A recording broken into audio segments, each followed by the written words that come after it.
I used to think the quiet cul-de-sac I moved into was idyllic, until the morning I found a human tooth nestled atop my mail. At first, I brushed it off as a prank. Teeth can fall out, right? But when a second, then a third tooth showed up, each polished and gleaming, I started locking my mailbox at night. Still, every dawn, another tooth appeared, as if they were finding their way inside on their own. I told myself I'd figure it out, but something about the way the neighbors watched me from their windows made me uneasy, like they were waiting for something to happen. I tried to catch whoever was doing it.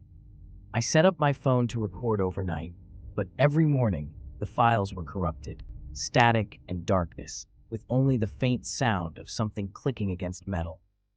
Desperate, I started asking around. The old woman across the street just laughed, a brittle, high-pitched sound, and when I pressed her, she clamped her lips shut. The man next door mumbled something about traditions, but wouldn't meet my eyes.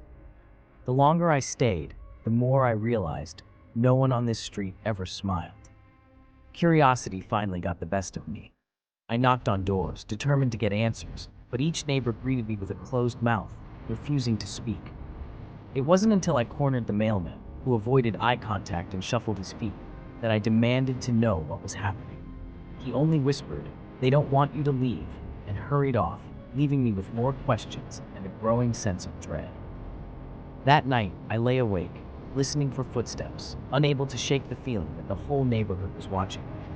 The next morning, I found not just one tooth, but dozens, overflowing from my mailbox and onto the street.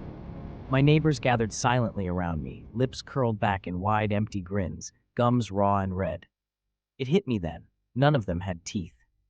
They'd given me every last one, gifting me their smiles so I could never leave, so I'd always have a reason to stay, and join them, toothless and grinning in the endless, silent cul-de-sac.